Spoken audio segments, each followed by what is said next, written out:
Bonjour Internet. Alors aujourd'hui, on va commencer un nouveau Discover. C'est bon, enfin, et je suis vraiment très content de le commencer celui-là parce que c'est sur un jeu que je veux depuis très longtemps, mais j'ai eu énormément de mal à le trouver et surtout pas cher. Je parle évidemment de Oh, il est à l'envers. Rule of Rose. Ce jeu, vous le connaissez peut-être ou peut-être pas, mais je vais faire une petite piqûre de rappel. C'est un jeu plutôt survival horror. Alors j'aime énormément les survival horror. Je rappelle que mon premier let's play était sur Resident Evil 4 et j'adore la licence Resident Evil. Rule of Rose, c'est un peu le jeu polémique, c'est-à-dire qu'il a eu un arrêt de commercialisation au bout d'un certain temps. Du coup, il n'y a environ que 10 000 exemplaires à travers l'Europe, ce qui fait que du coup, il est plutôt rare et du coup plutôt cher. En moyenne, on le trouve à 120 balles. Moi, je l'ai trouvé à 50, je suis déjà très content. Et du coup, j'avais vraiment envie de vous faire un let's play sur ce jeu, car j'adore les survival horror et il y a apparemment une histoire vraiment belle, très poétique, et j'adore ça aussi. Donc franchement, ça va être génial. Je ne parlerai pas de la polémique qu'il a eue, vous avez qu'à chercher sur Internet. Et du coup, commençons ça tout de suite.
Say where is my shame when I call your name.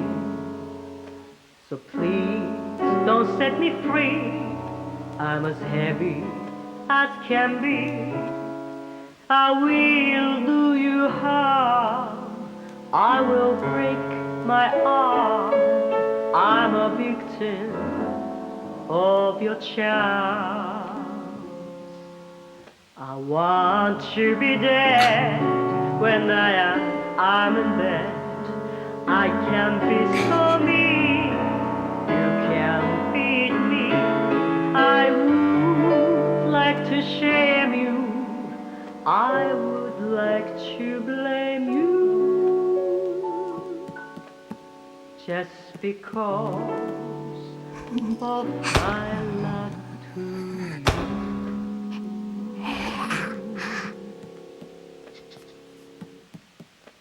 And love itself is just as innocent as roses in May. I know that pain can drive it away. But love itself is just a brief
My name is Joshua. I will serve you, princess. Just kiss me, please.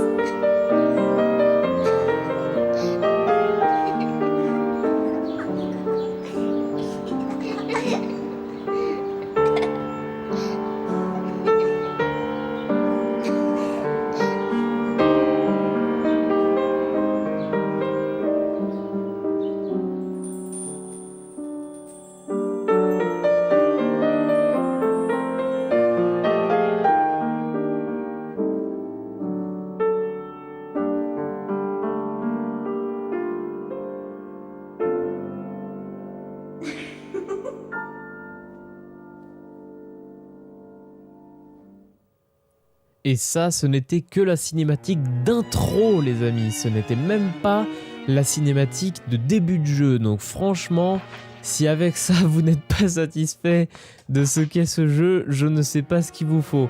Alors évidemment, il faut savoir que c'est à partir de cette cinématique d'intro, notamment, je dis pas entièrement, que ce jeu a eu des soucis. Au niveau médiatique. Mais du coup, nous n'allons pas vraiment en parler, mais c'est justement, je voulais juste te dire que ça venait en partie de ça. On va faire une nouvelle partie, et du coup, cette fois, cinématique d'introduction du jeu lui-même, et pas, je veux dire, de la partie, et non pas du jeu quand on le lance dans la console.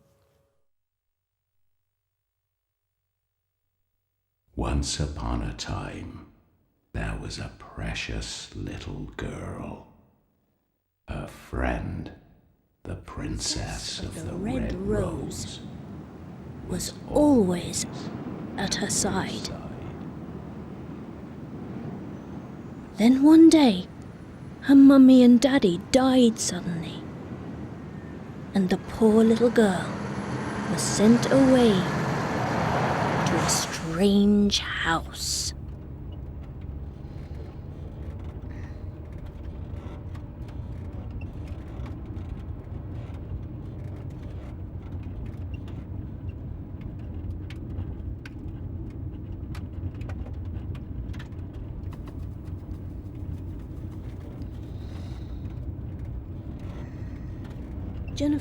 Jennifer, play with me, Jennifer. Read the story. Please read the story. What happens next?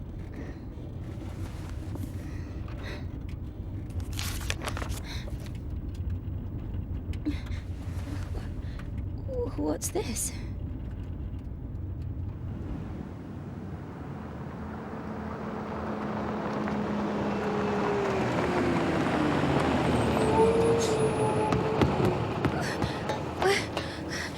Wait, please.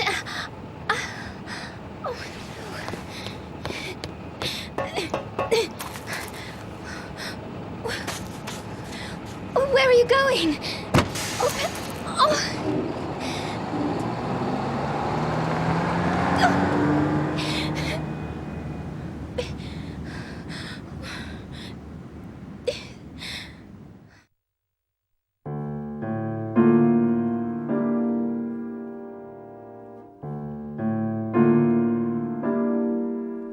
Mars 1930, la petite princesse.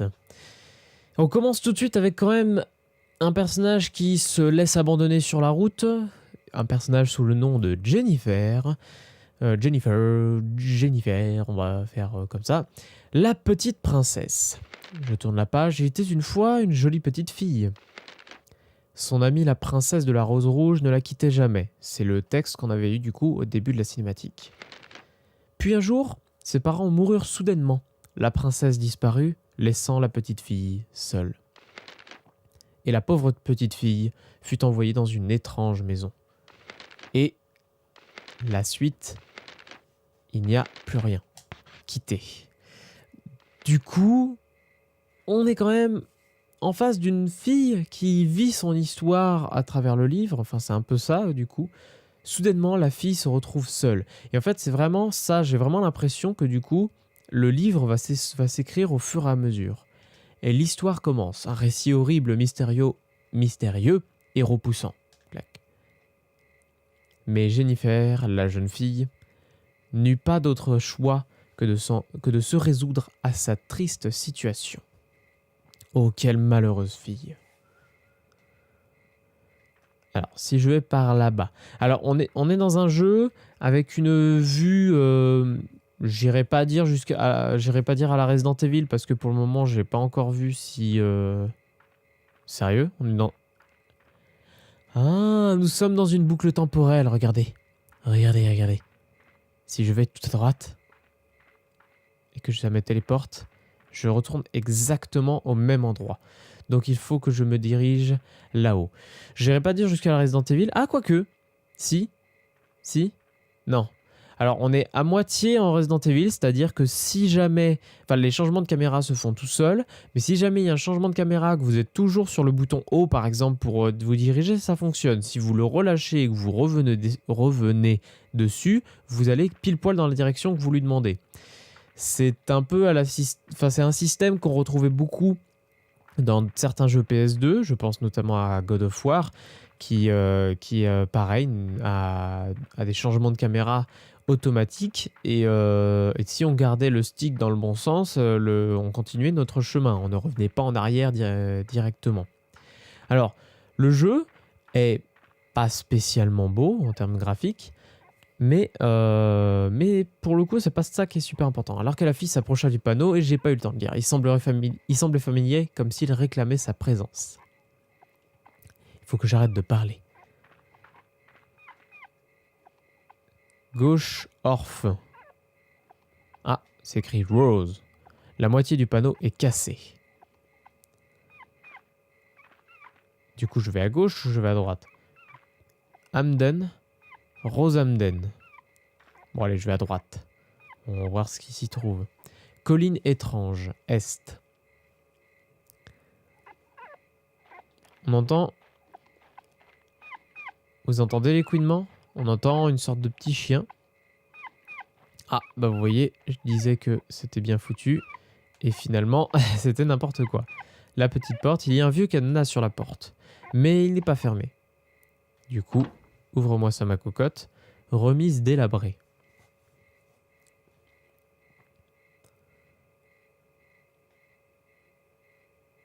Un petit objet brillant au milieu de la salle. Tout ça pour nous dire, vas-y, attrape ça, parce que c'est vrai qu'à l'époque, de toute façon, il fallait bien faire comprendre qu'un objet pouvait être ramassé ou non. Un morceau de papier est attaché au collier du chien. Et puis je dis à l'époque, mais c'est toujours le cas. Alors, qu'est-ce qu'il y a sur ce morceau de papier? C'est un morceau de papier sur lequel est inscrit billet d'embarquement, ainsi que l'image d'un poisson. Jennifer a trouvé billet d'embarquement. Le nom Brown est inscrit sur le collier. J'ai trouvé le collier du chien. Ah.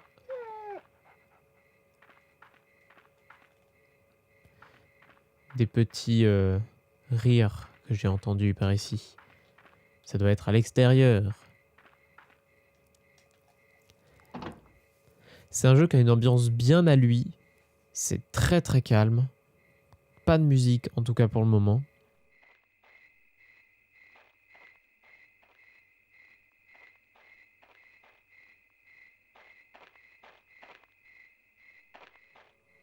Je vais devoir revenir en arrière du coup, car apparemment il n'y a rien à faire ici d'autre. Oh, par contre on voit le petit garçon. On voit le petit garçon, donc c'est par ici qu'il faut aller. Petit garçon qui a quitté le bus tout à l'heure.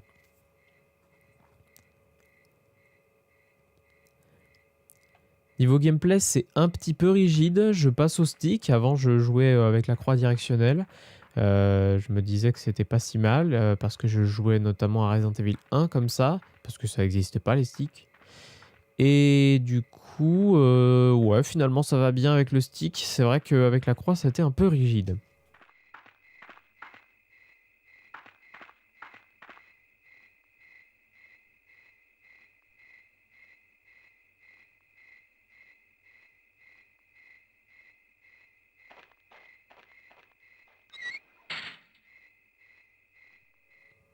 Bah, j'ai juste à pousser la grille, tu vas pas me faire croire. En suivant le garçon sur la route,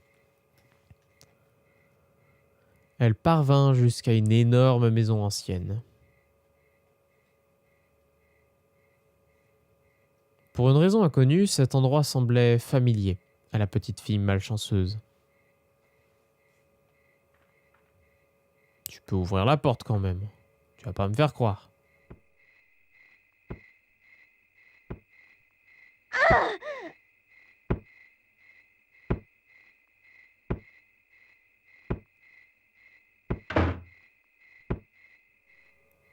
Des enfants avec un sac sur la tête battent quelque chose avec un bâton.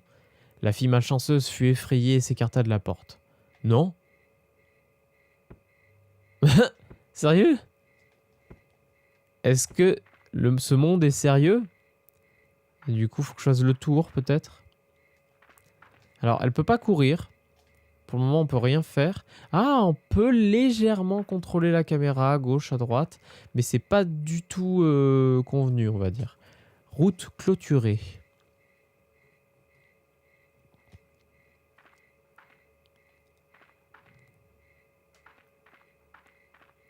Je suppose qu'on va rentrer un peu clandestinement.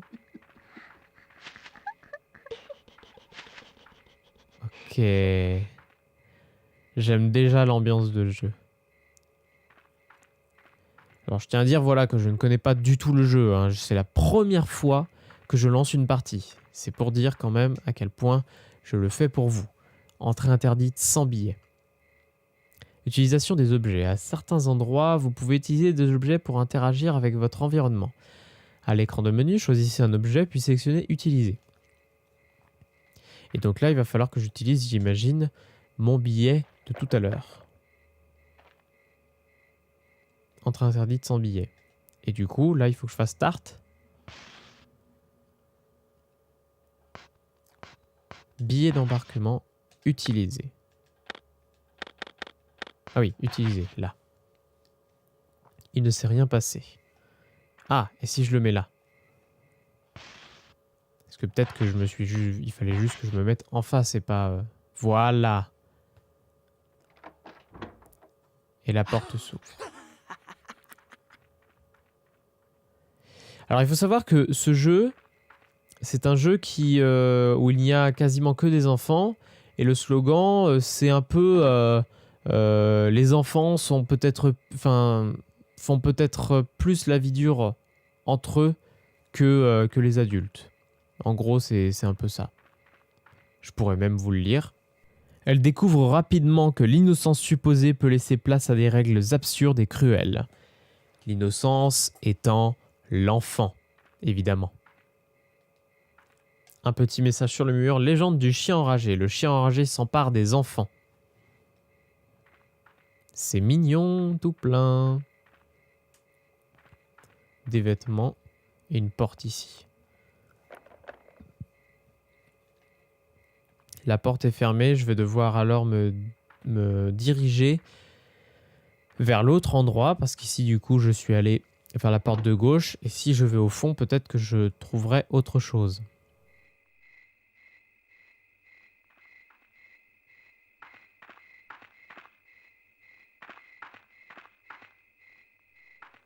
Je vais lire le nouveau message ici. Légende du chien enragé. Le chien enragé nous donne des friandises. Ah, il y a peut-être quelque chose ici. Des cages vides sont empilées. Des animaux y étaient-ils enfermés? Une nouvelle porte. Et rien d'autre. Je vais aller voir quand même la porte d'abord du bâtiment. Je pense pas qu'elle soit ouverte, mais on va quand même regarder. Ouais, elle est fermée. C'est bien ce que je pensais. Je pense qu'en fait, on va rentrer au dernier moment dans la porte. Enfin, dans le bâtiment. Et je pense de toute façon que cet épisode 1 va s'arrêter à partir du moment où on rentrera dans le bâtiment. Et si je dis ça maintenant et que finalement ça arrive hyper tard, je vais tellement me sentir bête, mais c'est pas grave. Mais du coup là, si je retourne à la porte principale, je vais tomber sur les bonhommes qui tapaient le sac tout à l'heure. Oh bah le sac bouge. Je comprends pourquoi ils le tapaient, au moins c'est déjà pas mal. Et il y a beaucoup de sang par terre du coup. Est-ce que je peux interagir avec le sang? Non. Est-ce que je peux ouvrir la porte? Non. Eh bien, nous allons nous diriger du coup à la porte principale. Entrez par ici.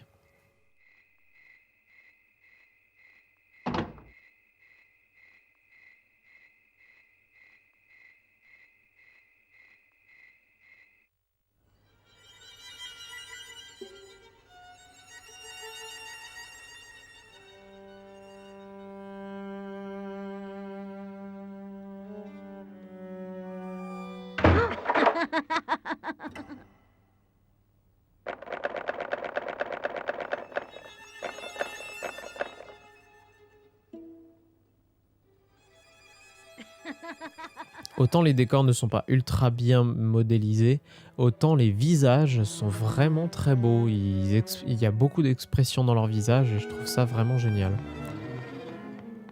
L'enfant monte du coup à l'étage. La fille malchanceuse sentit le regard glacial de nombreuses personnes. Et pourtant, elle était seule.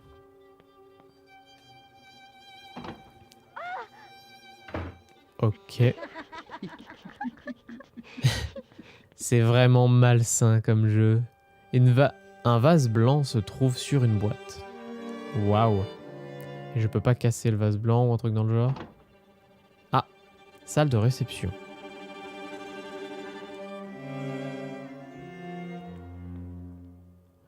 Il s'agit d'une immense cheminée, mais personne n'y a touché depuis longtemps. Et là, il y a un livre. Des roses rouges se trouvent sur un vase. Elles sont fraîches et éclatantes. Et je peux pas avoir le bouquin? Le bouquin. Ah mais non, c'est un coussin. Bravo, Maxime.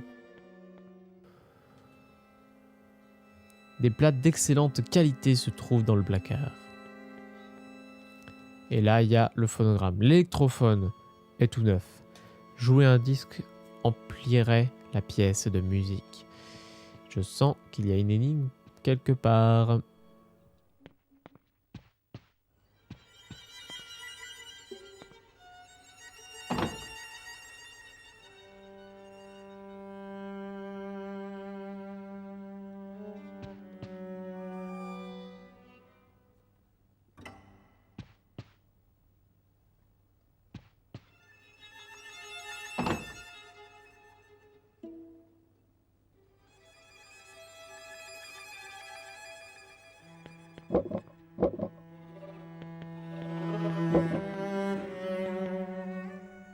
Ah, c'est moi qui ouvrais. Je me disais, c'est super bizarre, ça s'ouvre tout seul. Des chaussures, des draps, de la nourriture. Différentes choses sont stockées dans cette pièce. Et il n'y a pas moyen, je sais pas, de récupérer quelque chose dans cette pièce, non. Revenons et plutôt allons courser ce gamin. Ou plutôt, regardons ça, quelque chose est écrit sur le livre. Mars 1930. Récemment, les enfants se livrent à d'étranges activités et répandent des rumeurs. Celles-ci concernent des créatures qui pourchassent les enfants, qui ne nettoient pas, ou des chiens qui enlèvent des nourrissons. C'est vraiment très bizarre. Effectivement, c'est vraiment très bizarre. Il y a une maison en modèle réduit dans l'aquarium, mais pas de poissons. Revenons du coup à la salle principale, le couloir, et essayons de voir si on peut pas avoir une dernière cinématique pour terminer, si je trouve le gamin.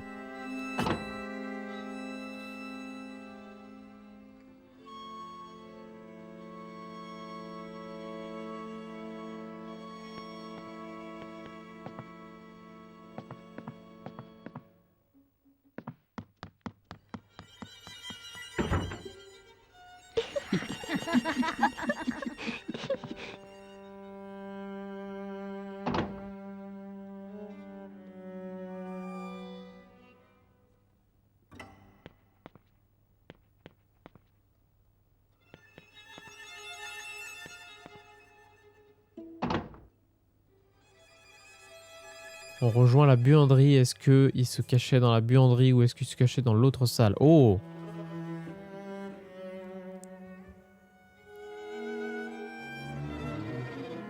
Examinons un peu ça. Une poupée lugubre est attachée au pilier.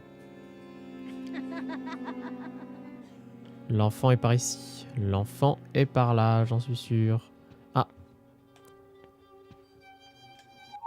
Merde, qu'est-ce que c'est? C'est la photo presque effacée d'un groupe devant une grosse maison.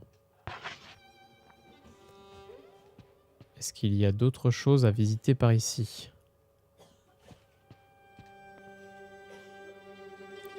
Vous pouvez sauvegarder votre progression en parlant au chevalier du sceau situé dans le jeu. Oh! Eh bien, allons-y, on va faire notre prose. Nous ferons notre prose ici. Faisons notre pause ici de cet épisode 1 de Rule of Rose. J'espère que ça vous plaît, cette ambiance extrêmement pesante. J'avoue que c'est rare que j'ai vu un jeu, d'une telle ambiance.